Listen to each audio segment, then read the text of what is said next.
Afternoon, Assalamu alaikum. This is Zulfman, author from the Cancer Challenge. I'm walking 60 miles in June. I'm in my local park, clocking the miles, alhamdulillah. The weather is very nice, mashallah, perfect for walking. It's a nice breeze, temperature is not too high, so it's the nicest conditions, I would say, to have a walk in, to have a jog in. I'm not ready for jogging yet, I'll be honest, but for walking, alhamdulillah, very nice conditions. And if you were to ask me how have I gone, how have I done this, or how am I doing this, how am I doing so far in this challenge, has it been what expected, has it been harder, has it been easier? Well, I would say it's a bit different when you've got a long-term target. You know, I was, as I said before, I was walking as part of my recovery from cancer. Walking was a very instrumental part of my own therapy, alhamdulillah, and I know how much difference that's made. But when you've got a challenge, so when I signed up for the 60-mile challenge to walk 60 miles in June, I knew it was going to be difficult, because I now had to set myself these goals, these mini targets, whether it's weekly, daily, to get myself up to 60 miles over the course of the 30 days in June. And the weather has been a bit of a challenge. I think the walking, no, not so much, because mashallah, I have been walking, alhamdulillah, I was walking 4 miles before I signed up, so I knew I could do this, mashallah. But the weather has been challenging. We've had some torrential rain, we've had some really windy, icy cold weather. It wasn't literally icy cold, but it felt like that. Some days it felt like this was autumn or even winter maybe. So as soon as I signed up for the challenge, the weather just got quite bad, you know, and that was just one of those things, you know. And remember, the great outdoors doesn't care if you're doing a challenge, doesn't care who you are, doesn't care what you need to do in the outdoors, you know.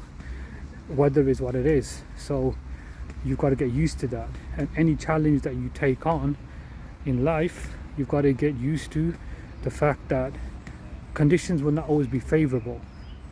So you've got to make do with those conditions, and you've got to build the resilience to get through those challenges. And I've touched upon this previously, but one of the things that motivated me, really inspired me, when I was lying in bed and I could hardly move. Moving was so painful for me.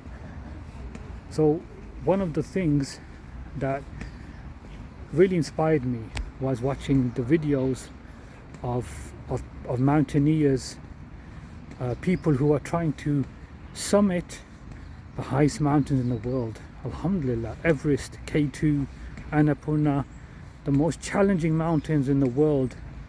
These are the very highest peaks on earth. And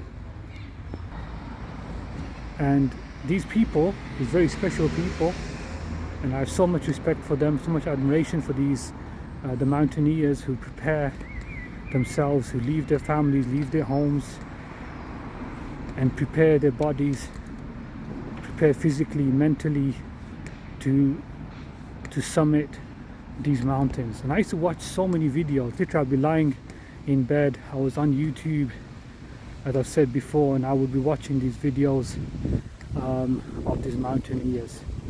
And then I watched mountains of trekkers who've gone to the most dangerous treks around the world, and they've done it to accomplish something.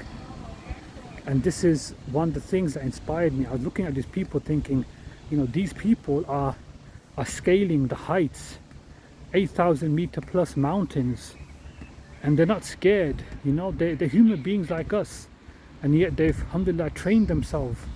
They prepared for it, and they've, first of all, they've wanted to do it, they've had the ambition to do it, not just sit around at home, go to work, come home, have their dinner, put the television on, go on their phones.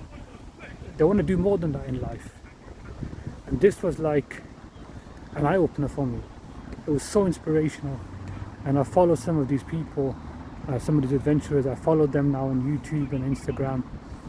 And I can't thank them enough, because watching those videos and seeing what these amazing people are doing has really helped me to just push myself as I started recovering. Because remember, we all have our own mountain to climb.